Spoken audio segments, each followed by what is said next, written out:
Rakkoo nageenyaa lixa Oromiyaa wal qabatee jilli ministeera nagaa Aadde Mufriyaat Kaamiliin durfamu kaleessa Yuunivarsiitii Dambidollootti argamuun qaamolee garaagaraa waliin mari'ateera. Keessattuu dhimma barattoota Yuunivarsiitii Dambidolloo irratti mari'atameera. Dhimma kanarratti odeeffannoo dabalataa nuuf kennuuf riippoortarri keenya Baqqalaa Irree toora irratti kan argamu odeeffannoo dabalataa itti fufuu dandeessa Baqqalaa.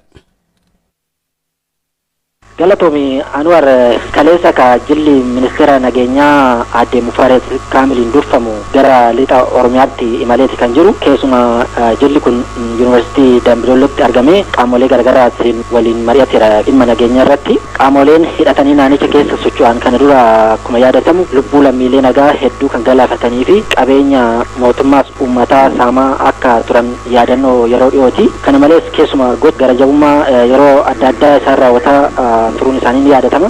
Sababa kana wal qabatee Yuunivarsiitii Dambidolloo keessatti barattoonni sodaa qaban irraa kan ka'e mooraa kana keessa barattoonni muraasni gadhiisaniiti kan jirani. Dhimma kana akkanatti maniif pirezidaantii Yuunivarsiitii Dambidolloo Dr. Lataa Tasfaayee na bira jiru. Mee Dr. barattoonni Yuunivarsiitii kana dura rakkoo nageenyaa wal qabatamee mooraa kana ba'anii alatti guutamaniiru yookaan ugguramaniiru jedhamutu jira. Mee kanarratti maaltu jira mee odeeffannoo? Tole guddaa galatoomii akkuma illee kaasuu yaalte yeroo garaagaraa tasgabbiin hin turre sadaffaadhaaf Yuunivarsiitiin Dambidolloo addaan citee ture.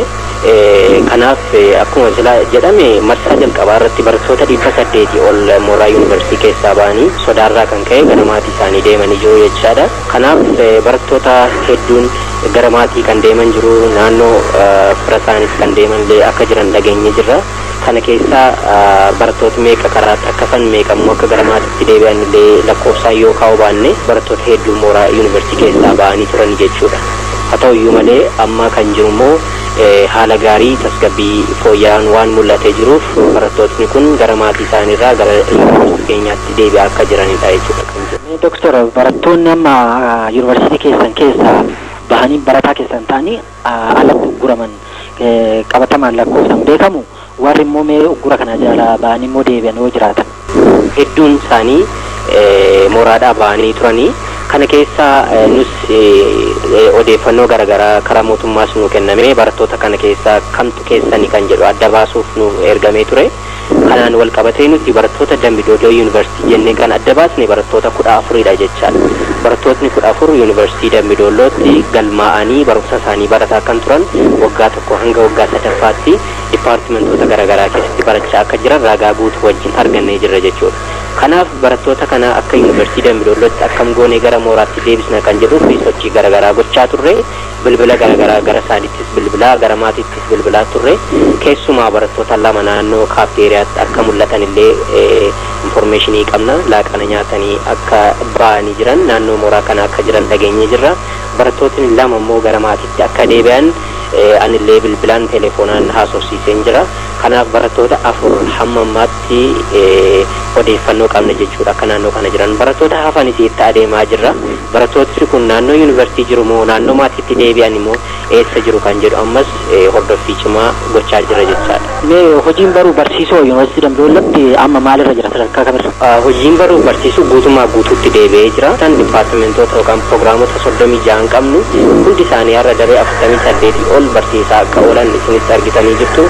Wanti hundumtuu yeroo kamiinuu caalaa fooyya'ee itti deemamee jira jechaadha. Mooraa seekiyuritii mooraa yookaan nageenyi mooraallee bifa tasgabbaa'aa ta'een itti deemamee jira. Qaamoti federaal poolisii jedhaman seenanii jiru. Dabalataan kaampaas poolisii kan Yuunivarsiitii dabalataan illee federaal poolisii 65 ol ta'an mooraa kana keessa waan jiraniif bifa tasgabbaa bifa fooyya'aa ta'een barattooti guutummaa guutuutti haala tasgabbii qabuun baruuf barsiisuutti deebinee jira jechaadha. Tole Dr. Ulfaaddaan jira. Egaa Anwar akkan odeeffannoo argadhetti walumaa galatti yoo ilaallu qaamolee nageenyaa raayyaa ittisa biyyaa poolisii federaalaa naannoo kana jiran dubbisuuf yaalii godheen jira. Isaanis akka naa kaasanitti keessumaa nageenyi naannoo godina Qeellam Wallaggaa kana magaalaa Dambidolloo dabalatee yeroodhaa gara yerootti fooyya'insa agarsiisaa jiraachuusaa odeeffannoo naa kennaniiti jiru jechuudha Anwar. koronaa vaayirasii jedhamu torbee muraasa dura biyya chaayinaa magaalaa Wuhan bifa weeraraatiin manni barnootaa sadarkaa lammaffaa ifaa salaalee aanaa wacaalee ganda bosoqqee jaatteetti piroojaktii waajjira giiftii duree aadde Zinaash Taayyaachawiin birrii miliyoona 13.8 ijaarame eebbifame. Lammiileen 4,500 ol vaayirasichaan qabamu gabaasni dhaabbilee fayyaa manni barnootaa kun gaa wanni isin ajaa'ibu ji'a sadii keessatti weeraraatiin chaayinaa magaalaa Wuhan ka'ee yoo ta'u laasheetti babal'achaa jiru kana to'achuu fi uffata xiyyaara idil addunyaa boodetti qorannoo cimaa gochaa jirti jedhan ministeera fayyaa Dr. አውሮፕላን ማረፊያ ላይ የሚመጡ በተለይ ከነዚህ ከቻይናና lammiilee chaayinaa fi biyyoota ollaarraa dhufan buufata xiyyaaraa booleetti haala isaanii qorachaa jirra. Hanga yoonaattis namoonni 21 sirna kana keessa darbanii jiru. Imaltoonni naannoo sanirraa dhufan foormii guutanii hordofamaa jiru. Iddoon warri shakkaman itti qubatanis iddoo armaan dura vaayirasii iboolaatiif qophaa'ee boolee caffeetti qophaa'ee jira. namoota qorannoon taasifameef keessaa lammiileen Itoophiyaa chaayinaa dhufan 4 vaayirasii kanaan shakkaman giddugala yaalaa hordofamaa jiraachuu Dr. Liyaan ibsaniiru. Waajjirri giiftii duree dubartoota mana bunaatii fi ijoollee daandiirra jiraatan dabalatee qulqullinaa fi walga'iinsa barnootaa irratti xiyyeeffannaan hojjeta jedhan itti gaafatamaan hanga ammaatti jiruun namni tokko haalli barnootaa sadarkaa gara boolee salaalee kunis daree barnootaa namni tokko immoo chaayinaa dhufee kitaabaa dhuunfaa bashannanaa yaalamee gabaasa argameen gara qabu walichaa manni barnootaa namoonni lama kan isaa waliin turanis qorannoodhaan hojjetamanii qajeelfamanii jiran shanan isaanii gara Afrikaan baatti argamee jira. Lammiileen 4 shakkaman manni barnootaa sadarkaa lammaffaa ifaa salaalee adeemsifamu kun manneen barnootaa waajjira giiftii ijaaramanii xumuraa ga'an shan keessaa tokko. inni dhumaa gara Afrikaa kibbaatti argamee jira. Imaltoota chaayinaa dhufan 208 osoo baasii kontiraaktorootaa saayit woorkii hin dabalatee.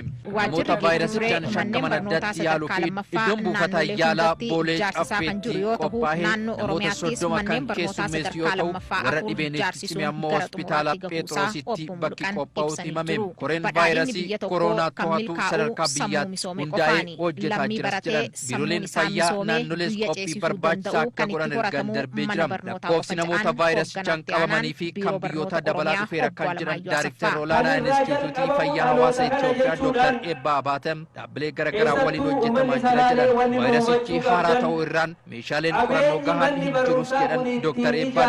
የምርመራ መሳሪያ አንፃር ይህን ቫይረስ ለይቶ ለማውጣት ውስንነቶች አሉት። meeshaa vaayirasii kana qoratee adda baasu irratti hanqinatu jira. Vaayirasichi haaraa waan ta'eef dhaabbanni Ameerikaa CDC jedhamu waan ittiin qoratan qopheessaa jira. Isaan waliin hojjechuuf jira. Waliigalatti qophiin gaarii godhamee jira. Biyyoonni hedduun vaayirasii kanaaf saaxilamuudhaan balaliinsaa haquuf hanga ammaa biyyoonni tarkaanfii fudhatan hin jiraniif gosa akkasii dhaabbata fayyaa addunyaatu beeksisas jedhan. Ogeeyyiin dhimma kana hordofan hubannoo barbaachisu argataniirus jedhan Dr. Eebbaan. Lammiilee Itoophiyaa chaayinaa jiraatan vaayirasii kanaan akka hin qabamne mootummaa chaayinaa waliin hojjetamaa jiraachuus ibsame. Lammiileen 37 vaayirasii kanaan qabaman lammiilee biyyoota birooti. namni yoo barate biyya ceesisa. Kanaaf barattoonnis ta'e barsiisonni hawaasni naannichaa mana barnootaa kana akka qabeenya isaatti ilaaluun eeguu qabaa jedhan. Barachuun ilma namaatiif jireenya guddaadha. Kanaaf barattoonni barnoota keessan sirnaan barachuu qabdu. Barsiisonni ammoo akka haadhaa fi abbaa taatanii mootummaarraa waan isaan hir'atu gaafachaa guutuu akka qabdan carraa kanaan waamichan dabarsa. Giiftii duree aadde Zinaash Taayyaachaw manni barnootaa sadarkaa lammaffaa ifaa salaalee kun yeroo gabaabaa keessatti xumuramuu isaatti gammachuu qaban ibsuun qaamolee manni barnootaa kun dafee akka xumuramu deeggarsa taasisan galateeffatanii jiru. Sirna kanarrattis barattoota mana barnootaa kanaaf yuunifoormii fi boorsaa kennaniifii jiru. Giiftii duree aadde Zinaash Taayyaachaw hooggantoonni aanaa Wacaaleetii fi godina Shawaa Kaabaa giiftii duree aadde Zinaash Taayyaachaw dabalatee keessummoota isaan waliin dhufaniif kennaawwan garaagaraa kennanii jiru.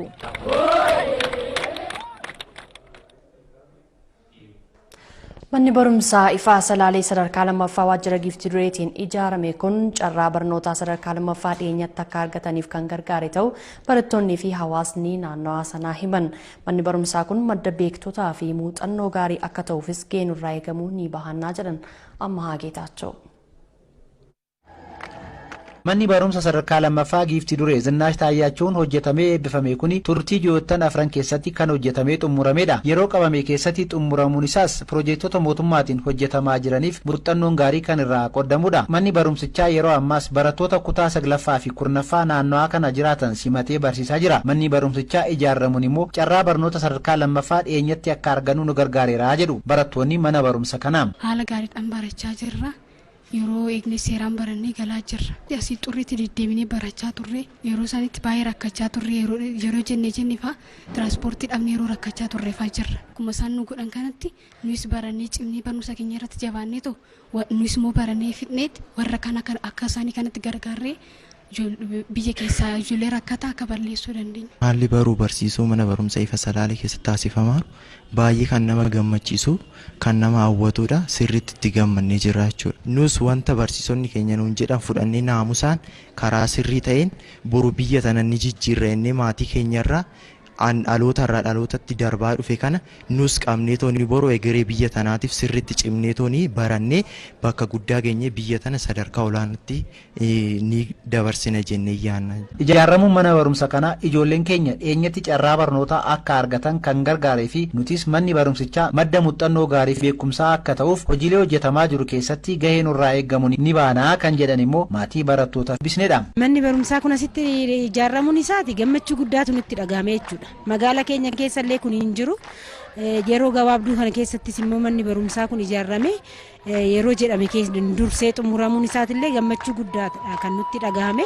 Manni barumsichaa kana booda keenya. Kanaafuu mana barumsaa kana kunuunsineetoo boruufillee ijoollee keenya asitti barsiisuudhaaf yaa qophii irra jirraa jechuudha. Giiftii duree teenyaaf karaa ishiin fakkeenya dubartoota keenyaaf fakkeenya guddaa ta'aniiru jechuudha. Nutis amma kan isaan hordofan kana hordofnee duukaa isaanii buuneetoo kan isaan hojjisiisan kana jajjabeessineetoo haala gaariidhaan akka nu turullee taasisu. Gammachuu garmalee nutti dhagahama maaliif seete yeroo ammaa kanatti mootummaa baay'ee galateeffannaa. Carraa keenyaanis baay'ee galateeffannaa waan humna keenya gargaaruu fi ijoolleen akka itti barattu godhuu fi hojii hojjetamu koree dhaabee koree kanaan akka hoogganameetoo itti fufuu hawwina.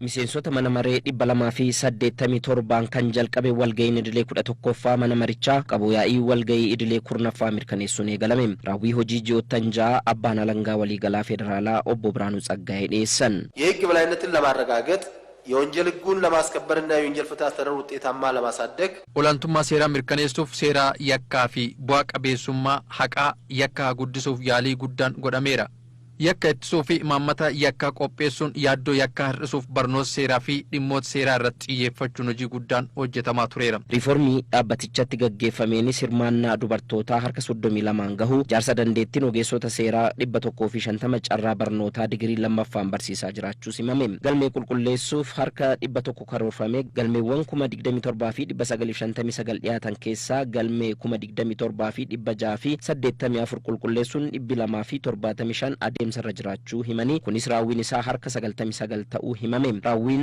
adabsiisuu dhibbantaa 94 gahu ragaaleen teessoo jijjiiruu fi hordofiin poolisii laafuun dhiyaachuu dhabuun galmee 1087 yookiin harka 3.3 cufamu. Raawwiin oliyyannoo dandeettii fi beekumsi muuxannoo isaanii gadi aanaa ta'uu ogeessotaa fi mormii oliyyannoof xiyyeeffannaa kennuu dhabuun raawwiin isaa gadi aanaa ta'uunis himame. በተለያዩ የሀገሪቱ ክፍሎች ብጥብጥና እውቀት በማስነሳት ጥቃት ያደረሱ iddoo garagaraa biyyattii keessatti jeequmsa kan uuman miidhaa kan geessan kan gudeedan qabeenya mootummaa kan mancaasanii fi waliigalatti yakka garagaraa kan raawwatan komishinii poolisii federaalaa waliin ta'uun kanneen qorannoon himatamuuf barbaadaman 3,000 keessaa 1,404 to'annoo jala oolanii jiru. Yakka ittisuu dhibbantaa 91 raawwatamu faayiloonni 8,446 cufamu himannaan baay'een himatamaan dhiyaachuu dhabu qulqullina himannaa dhabuu fi ragaan dhabamuun dhibbantaa 2 ta'uu eerame. Naannoo Amaaraatti waxabajjii 15/2011tti jiila birgaadeer Asaaminaw Tsiggeen hooggantoota naannoo Amaaraa fi